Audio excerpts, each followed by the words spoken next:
Eh bien salut tout le monde, aujourd'hui on se retrouve pour une toute nouvelle vidéo où aujourd'hui on va parler de l'histoire particulière du premier Infinity Coaster Gerstlauer, The Smiler. Allez c'est parti.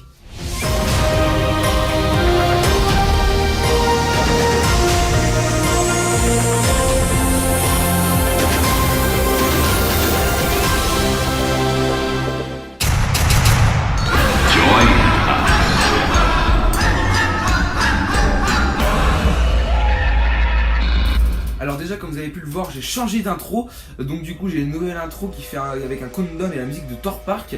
Et donc du coup il y a avec une petite fin dérive The Smiler pour cette vidéo en particulier. Donc comme je vous l'ai dit, aujourd'hui on va parler de l'histoire du premier Infinity Coaster Gerstlauer The Smiler. Donc on va tout de suite commencer avec les stats de ce coaster. Alors, The Smiler a été construit par Gerstlauer, donc le constructeur allemand qui a fait par exemple Karnan ou encore Mystique. Il a ouvert en 2013, c'est un Infinity Coaster, le premier de ce type. Il a une hauteur max de 22 mètres de haut, une vitesse maximale de 85 km/h, une longueur max de 1170 mètres de long, avec 2 lifts dont un vertical, une durée de 2 minutes 45 secondes, ainsi que 14 inversions, qui est le record mondial d'inversion pour ce type de coaster, ou pour tous les coasters de ce type. Il en possède donc une Airline Roll qui commence dans le noir dès la sortie de la gare. Après un lift, il enchaîne 6 inversions. Ensuite, il monte un deuxième lift, cette fois-ci vertical, et il enchaîne 7 inversions jusqu'au break final. C'est pour ça qu'il détient le record avec le plus d'inversions au monde. C'est un Infinity Coaster qui par contre possède des harnais et non pas des lap bars comme les autres trains de ce type de coaster. C'est pour ça qu'on sait que c'est le premier, c'est-à-dire que les trains n'étaient pas encore au point lors de son ouverture. Un des atouts de The Smiler, c'est aussi sa thématique. Alors c'est une thématique assez étrange qui a été développée par le parc Alton Tower. Il faut savoir que ce parc est déjà connu pour faire des thématiques un peu chelou, c'est-à-dire que par exemple il a une thématique sur un monstre extraterrestre ou encore un homme de bois dans lequel on sacrifie des gens. Bref, vous savez très bien qu'Alton Tower au niveau théma ils font des choses très bien, même si c'est toujours un peu spécial. Donc The Smiler n'échappe pas à la règle. Il faut savoir qu'il possède une théma un peu psychédélique avec un espèce de robot géant au centre du parcours qui est un peu dans tous les sens, un peu à la Taron en fait, c'est-à-dire que c'est un gros sac de nœuds, donc là c'était aussi avec des inversions. Et en plein milieu de ce gros sac de nœuds il posait un espèce de robot avec des écrans et des bras géants qui partent un peu dans tous les sens. Et en fait en gros la storyline, si j'ai bien compris l'attraction, c'est qu'en gros le The Smiler en fait représente un gaz qui fait respirer aux visiteurs et qui les rend fous et qui les fait sourire, d'où le slogan Join Us qui dit rejoins-nous avec prends ce gaz un peu chelou. Bon, bref, vous voyez le délire en fait. Et il faut savoir en fait que la théma est extrêmement bien faite. Il faut savoir que c'est dans la zone X sector du parc, donc une zone où en gros un peu militaire post-apocalyptique, qui contient également une attraction nommée Enterprise qui est une Enterprise et la première des machines du monde Oblivions. Et donc du coup c'est une zone très post-apocalyptique, du coup le coaster se colle bien au thème de la zone en fait. Et il faut savoir du coup que le coaster aussi au niveau de théma est très bien foutu, c'est à dire que c'est très bien lancé. Par exemple la file d'attente se trouve, c'est en fait la file d'attente c'est un parc à bœufs qui est en dessous du coaster, donc c'est-à-dire en dessous des rails et du sac de Noxé. Du coup c'est assez impressionnant quand t'es en dessous et que tu vois les trains qui passent dans tous les sens. C'est vraiment stylé je trouve, en tout cas dans les off-rides ça rend super bien. Et puis évidemment ce coaster possède un soundtrack fait par Imascore qui est juste fou. En fait c'est un mélange entre de l'électro et une musique un peu entêtante, vous l'entendez depuis le début de la vidéo en fond. C'est une musique vraiment entêtante qui à mon avis si tu fais 40 minutes de queue sur ce coaster, à la fin t'as la tête comme ça tellement c'est horrible. Et il faut savoir du coup que ce coaster, même s'il possède une file d'attente avec par exemple il a une salle indoor qui est apparemment un peu cheap, mais bon vu que ça reste dans le thème ça va. Et donc du coup c'est un coaster qui quand même au niveau théma en impose est quand même assez stylé et franchement il a vraiment une identité même, on peut pas lui retirer. Mais malheureusement au niveau de son histoire ça a été un peu compliqué, il a eu pas mal d'embûches lors de sa conception, de sa construction et de son exploitation. Allez je vous parle de ça tout de suite. Alors, l'histoire de The Smiler est assez complexe, il faut savoir qu'elle est assez compliquée, il y a eu pas mal d'embûches lors de sa construction, conception et exploitation, comme je vous l'ai dit juste avant cette partie.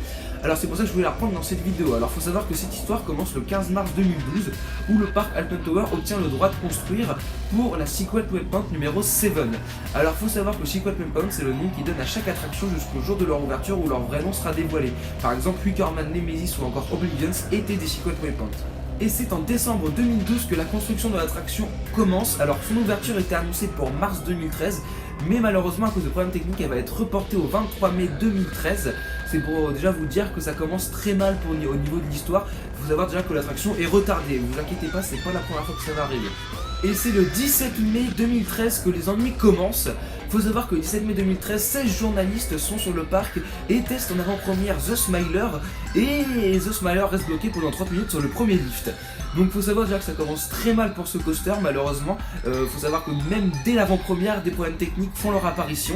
Il faut savoir que le 22 mai, l'attraction est annoncée encore une fois comme retard et ne pourra pas ouvrir le 23 mai comme prévu. Et c'est le 31 mai 2013 que The Smiler ouvre enfin ses portes. Et oui, après quand même déjà pas mal de retard, il ouvre enfin ses portes. Mais malheureusement, le 22 juillet, il referme pendant 4 jours. Évidemment, ça commence, des problèmes dès son exploitation. Un nouveau problème, parce que des boulons ont sauté, et ce qui a provoqué l'écartement de 2 portions de rail. Oui, donc ça commence déjà très mal au niveau d'exploitation. Après maintes et maintes fermetures provisoires, The Smiler atteint son paroxysme au niveau problème technique le 2 juin 2015, car il faut savoir qu'un train vide et un train contenant 16 personnes se percutent en plein milieu du parcours, car le train vide étant resté bloqué sur le parcours à cause d'une mauvaise gestion de l'attraction. Un train contenant 16 personnes a été lancé sur la portion de rail où le train vide était bloqué et a rentré en collision avec celui-ci. D'ailleurs, les 4 personnes qui étaient à l'avant du train ont été blessées grièvement aux jambes. Cet accident a entraîné directement la fermeture du parc Alton Tower pendant 5 jours, et en plus le groupe gérant Alton Tower, donc Merlin's Entertainment, a décidé de fermer 3 attractions, So The Ride à Thor Park ainsi que Dragon's Fury et Rattlesnake à Chessington World of Adventure.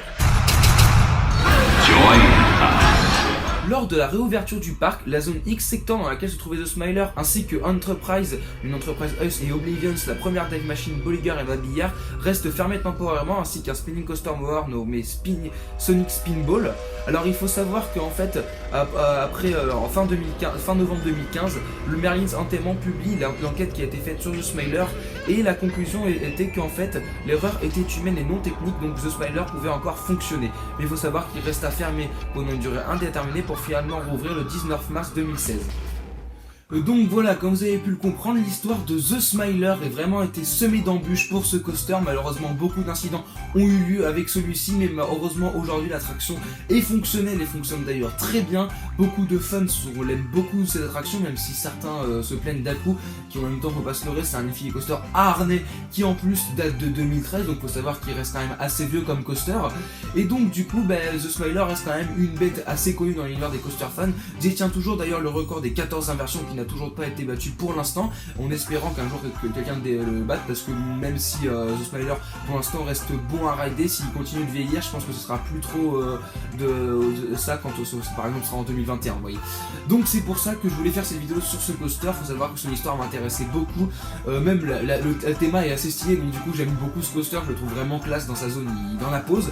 Et puis du coup je voulais vous faire cette vidéo parce que voilà, je trouve que c'est intéressant de vous parler et de vous montrer que même si les coasters ça reste quand même quelque chose de très sécurisé, il faut pas avoir peur d'aller en faire, c'est vraiment des accidents par exemple comme ça.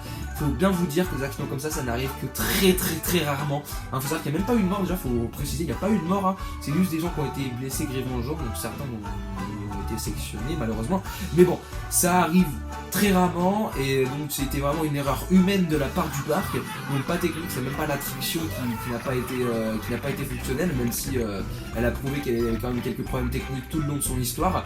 Mais donc du coup je trouvais ça très intéressant, j'espère que cette vidéo vous aura plu. Moi en tout cas je me suis éclaté à faire la recherche sur The Smiler, à la tournée, bref. Bon en tout cas je vous dis à bientôt pour une toute prochaine vidéo, n'hésitez pas à liker, partager et à me suivre sur YouTube ainsi que sur Instagram. Cette fois je n'oublie pas de mettre mon pseudo juste ici. Et puis voilà, moi je vous dis à bientôt pour une toute prochaine vidéo. Allez, salut tout le monde et portez-vous bien.